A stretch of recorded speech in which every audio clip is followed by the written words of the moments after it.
Let's get to it. I don't really know where to begin.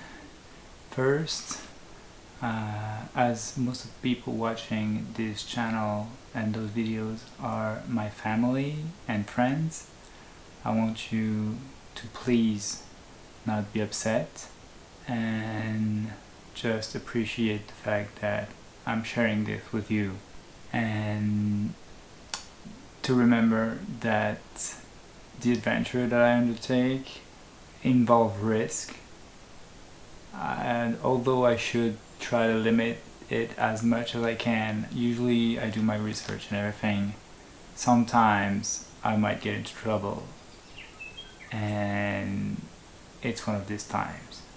It's in times and experiences like this that I get better at what I'm doing and that I grow wiser. Now let's get to the story. The beginning and the context of this misadventure is just start of the day, a couple objectives, nothing much special about it except the region that is a bit different. But yeah, nothing I haven't done so far, just going into a car park, following some signs and finding a hut. So that was my first intention, and not being able to achieve that and find that track that would lead me to that first hut and couple of huts got me late. A little late, not too late, but late. I headed to the next track. So now I'm at my backup plan. I see a sign, 5 hours, I check my watch, it's around 5 or 6, I'm not sure anymore, and my watch was a little bit off, but I shouldn't arrive too late at that hut. There should still be a little bit of light when I arrive there, especially like last hut that I did was 3 hours. It took me 1 hour and 45 minutes. Usually they overestimate it, but not this time, or maybe it's because I got lost, or maybe, yeah, I don't know, there was something tricky about this one here that got me really slow and to arrive pretty late. Until dark I filmed the core of the misadventure that I didn't film because it was too dark. So I don't know if that adventure slash misadventure is the worst adventure or the best adventure of my life, because although there are some troubles, it's still like it's still a bit kind of achievement and a big lesson to me. So I kept going along, following that river from rocks to rocks. Maybe there was a better path, I haven't found it, so I kept going from rocks to rocks. Then on my phone I had still using that app that didn't have to track, but my GPS signal was jammed or something, and it was always showing me the same point, so I couldn't see my progress. I could see on that map that there was 2 rivers to cross, 2 bigger rivers than the small streams that goes down that were marked on the map. I arrived at the first bridge, just a 3-line bridge. Fun thing to cross, no problem, but the sun was getting, and in my head I thought if it was night I wouldn't have seen that bridge. What would I have done? I don't know, but I wouldn't have seen that bridge. And I thought I was after the second river, the first river on my map, but it was actually a river that was not showing on my map, so I was much further from my destination point that I thought I was. So I just kept going, being like, okay, I'm gonna be there quite soon, checking the distances, and being like, yeah, nah, I've done way more than half, I'm gonna arrive soon. That was my state of mind.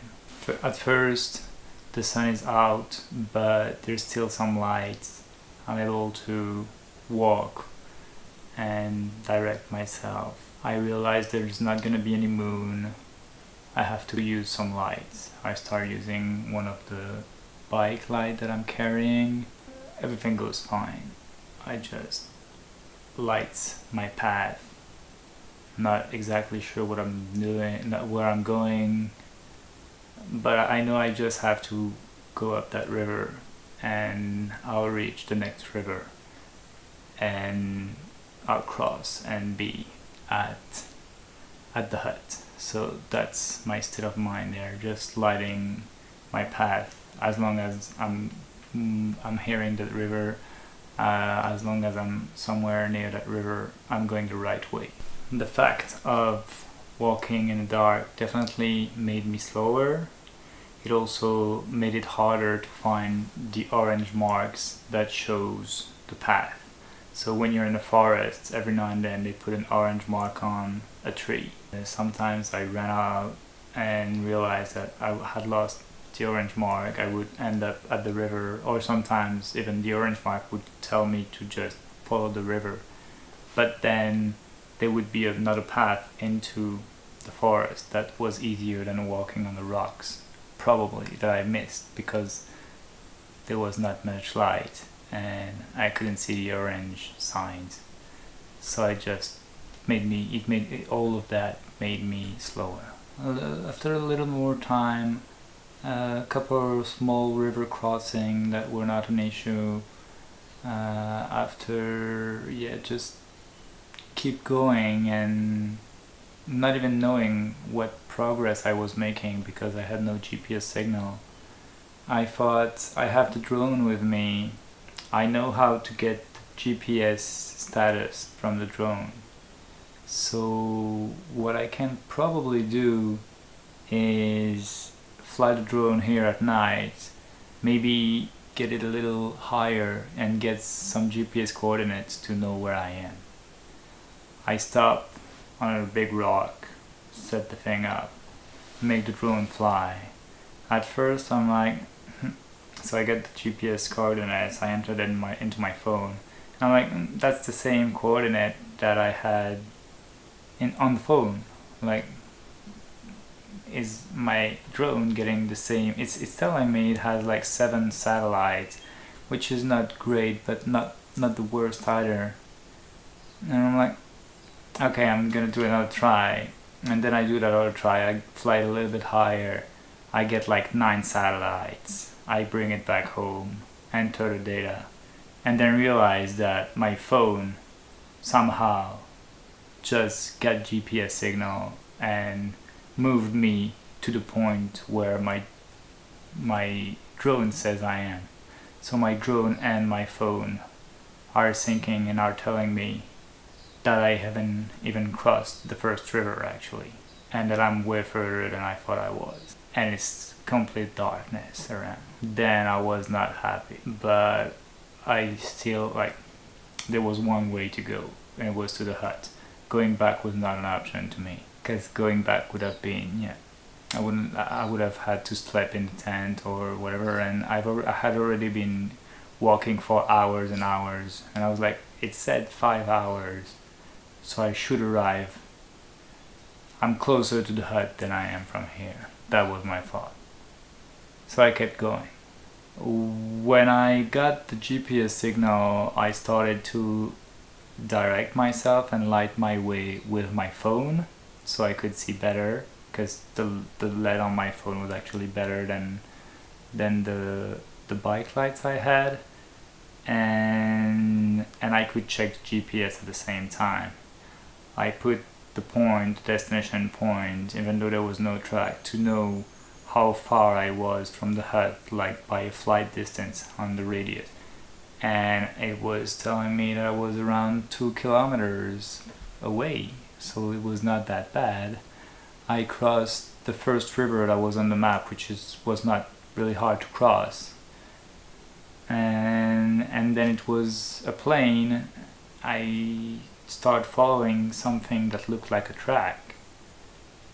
And I kept going, and I would see that number, like I was going straight at the hut from the GPS, and I see that number like just getting smaller and smaller and smaller, and I'm like, okay, I'm going there, and I don't know why, but I was like, I'm gonna go straight to that hut. I don't care, I've been off the path for most of the track, and even if the track goes somewhere else, I'm just gonna go straight to that hut. And as stupid as this idea was, that's what I did, even though I was on something that looked like a track. But sometimes when you're in those plains, everything looks like a track, because I don't know, it's just... And so I turned right, and I arrived at that big, larger river, roaring river. And I checked the path I arrived at. Seemed a bit like, I don't know, not wider, but with less rocks that seemed to make the river look less threatening, I guess. But still, it was threatening, and it seemed dangerous to cross. So I went up the river a little bit, just a little bit, not enough. As stupid as I was, just not enough.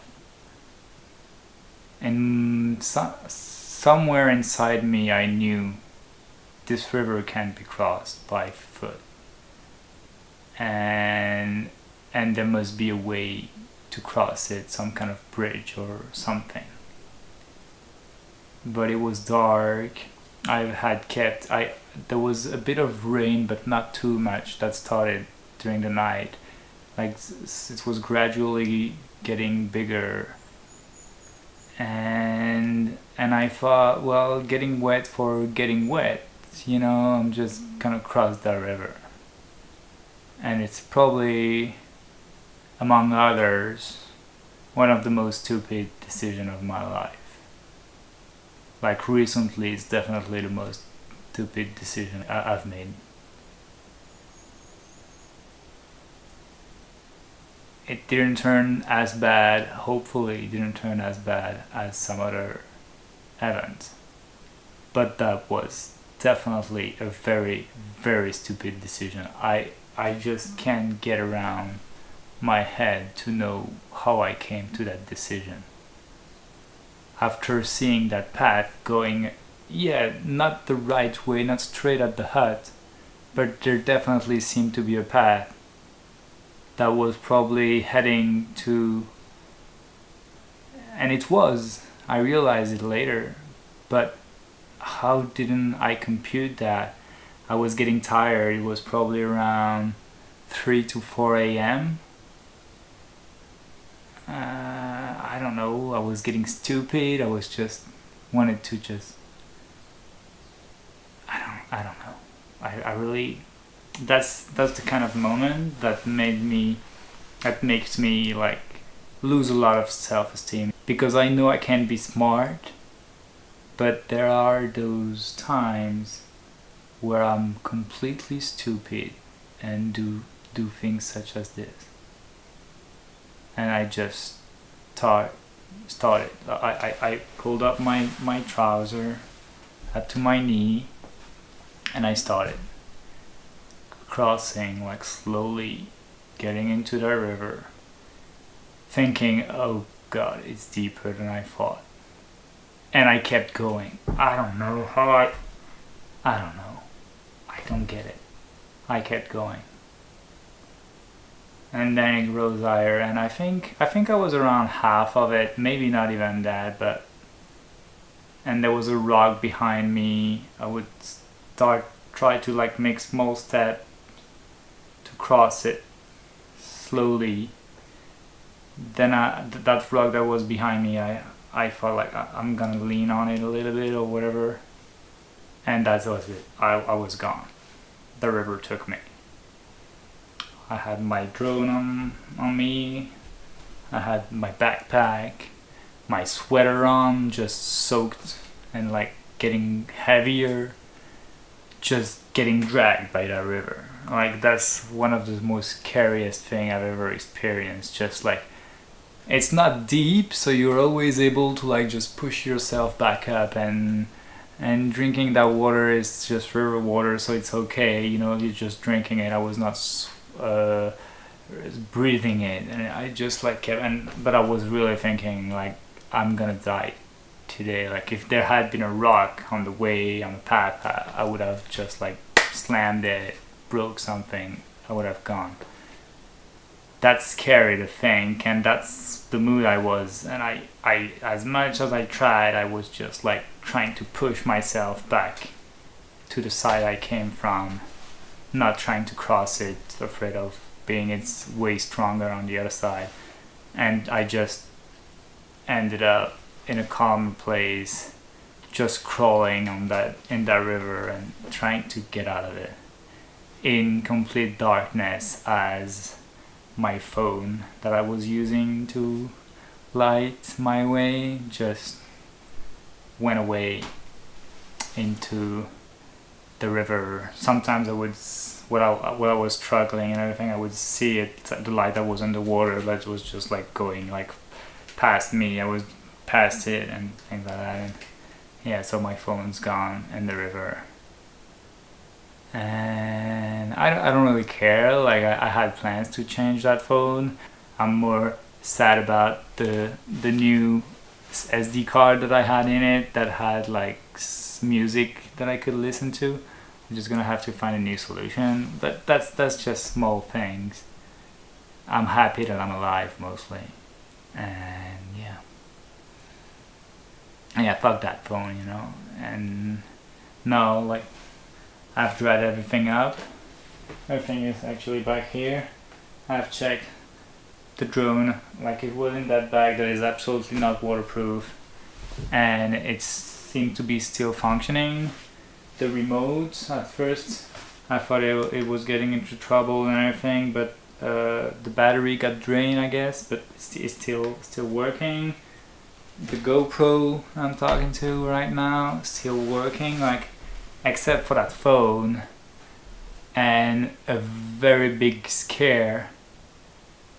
That river incident didn't cost me anything. Not that I know of, at least now, but no, it seemed to be fine.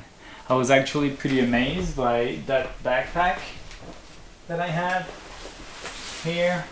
So in there are like my hard drives, like lots of things, even my laptop.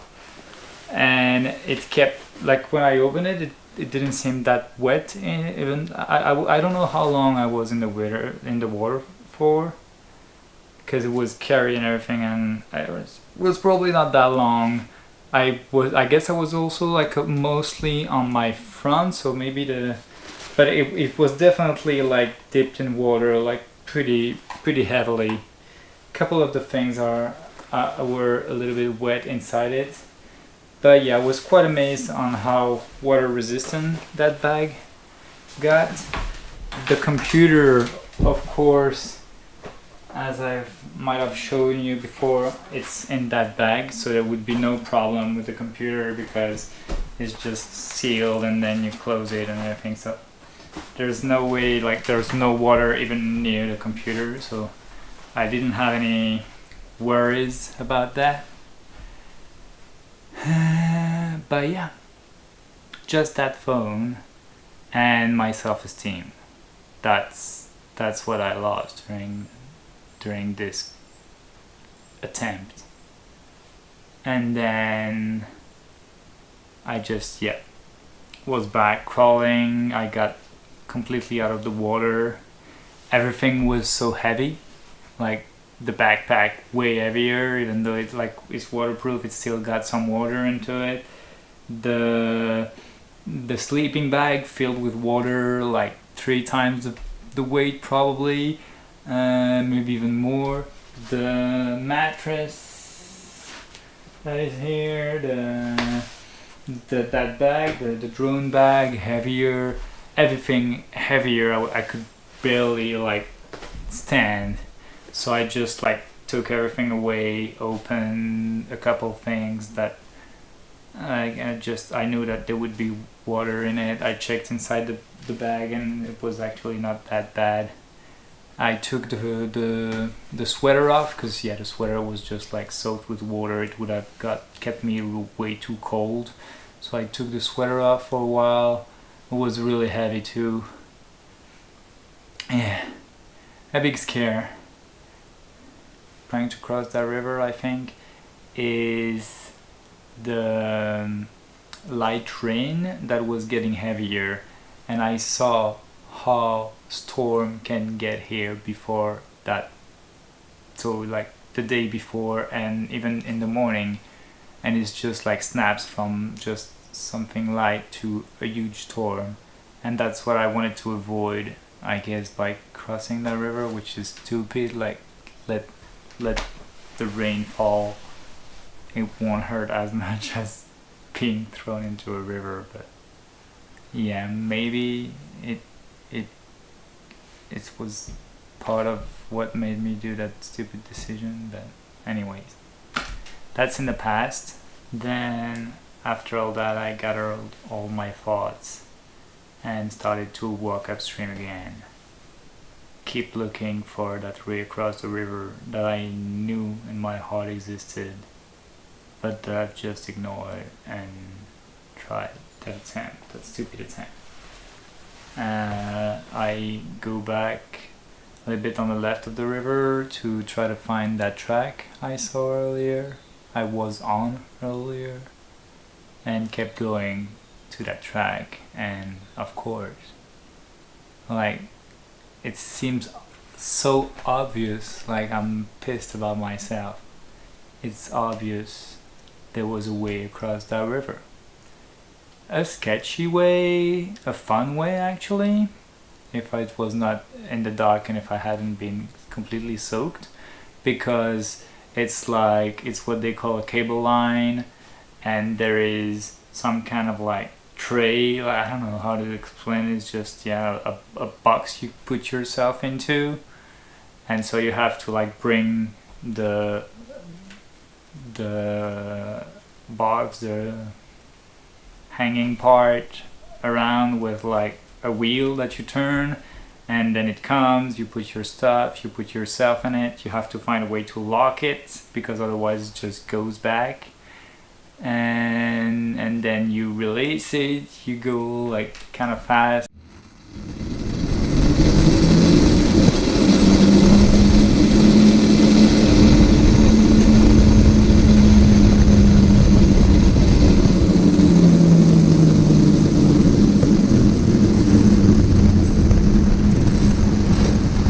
Until you're in the middle, and when you're alone you have to use that big lever that you just pull, and it's kind of hard on your arms and everything, but it's fun. It's like part of the adventure.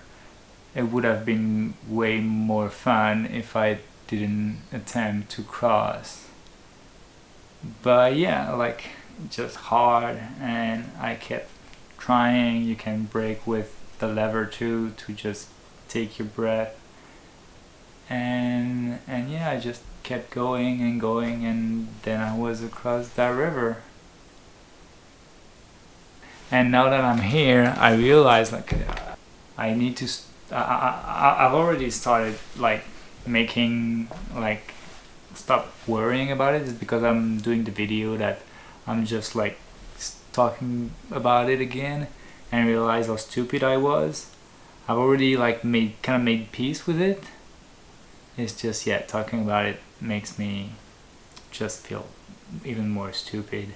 Now that I know that all my electronics except for my phone are okay, I'm less worried. While I was crossing with that cableway, with that light rain and completely wet and everything, I kind of realized that at the beginning, because I went like in that kind of jungle and across stuff and everything, and lost some stuff, my gimbal feet, then recovered them, and then had like I said, an Indiana Jones feeling about it, and it went from Indiana Jones to Jurassic Park, and in Jurassic Park I was the fat guy making all the mistake and slipping in the mud and being completely wet and being taken by a river, and then there was that cable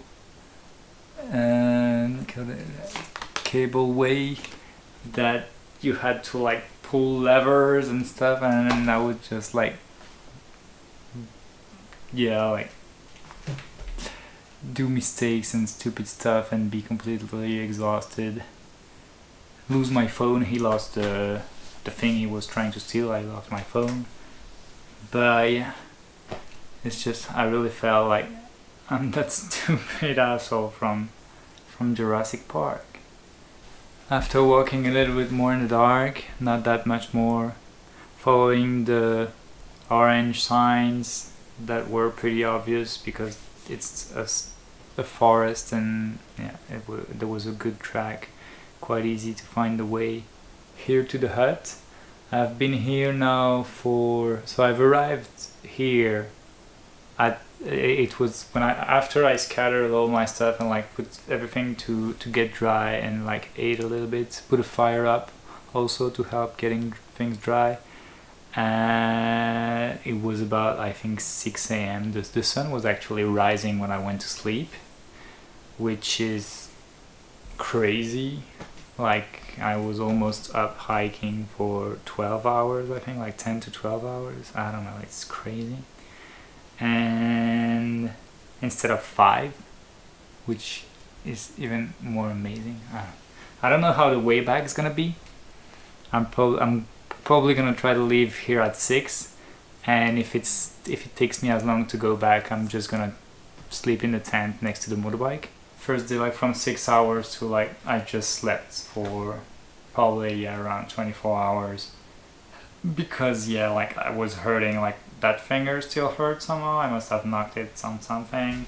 My feet hurts a bit, like I have bruises on my knees, I have scratches here, and yeah, like, so I needed to rest. I ate, rest, and today when I saw the sun was up, I thought, yeah, I'm just gonna keep chilling inside, put some stuff outside to dry. So I thank you for watching. Tell you that if it's easy, it's not funny, and as each time when I'm in that kind of situation, I tell you, but sometimes when it's too hard, it takes the fun out of it a little bit too.